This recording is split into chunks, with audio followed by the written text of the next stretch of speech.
PM Modi ने सोना न खरीदने और खाने का तेल कम इस्तेमाल करने की अपील क्यों की? नरेंद्र मोदी।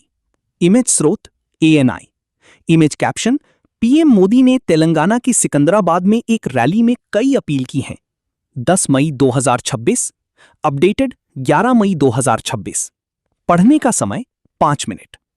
प्रधानमंत्री नरेंद्र मोदी रविवार को तेलंगाना के दौरे पर थे। हैदराबाद में जहां उन्होंने एक सरकारी समारोह में कई विकास परियोजनाओं की घोषणा की, वहीं सिकंदराबाद में एक जनसभा को संबोधित किया।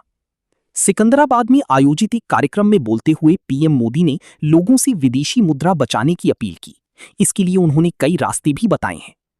पीएम मोदी ने इस दौरान 1 साल तक सोना न खरीदने और खाने का तेल कम इस्तेमाल करने की अपील की।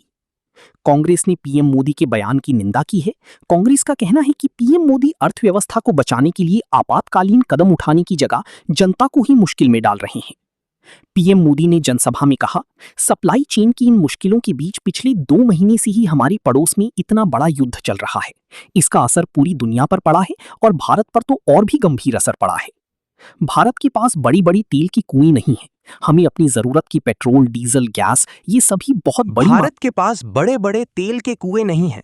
हमें अपनी जरूरत के पेट्रोल, डीजल, गैस, ये सभी बहुत बड़ी मात्रा में दुनिया के दूसरे देशों से मंगाने पड़ते हैं। युद्ध की वजह से पूरी दुनिया में पेट्रोल, डीजल, गैस और फर्टिलाइजर के दाम बहुत अधिक बढ़ चुके हैं, आसमान को भी पार कर गए हैं। पड़ोस के देशों में क्या है वो तो अखबारों में आता है। पीएम मोदी ने कहा, भारत सरकार इस युद्ध के पिछले 2 महीनों से देशवासियों को इस संकट से बचाने के लिए लगातार प्रयास कर रही है। नागरिकों पर बोझ ना पड़े, इसके लिए सरकार सारा बोझ खुद अपने कंधे पर उठा रही है। सोना खरीदने को लेकर क्या कहा? आंध्र प्रदेश के उप मुख्यमंत्री पवन कल्याण के घर भी पीएम मोदी गए थे। इमेज स्रोत ANI। Image caption Andhra Pradesh के उप मुख्यमंत्री पवन कल्याण के घर भी पीएम मोदी गए थे।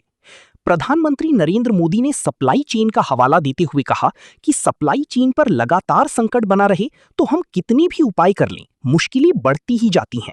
इसलिए अब देश को सर्वोपरि रखते हुए हमें एकजुट होकर लड़ना होगा। देश के लिए मरना ही देशभक्ति नहीं होती है, देश के लिए जीना और देश के लिए अपने कर्तव्यों को निभाना वो भी देशभक्ति होती है।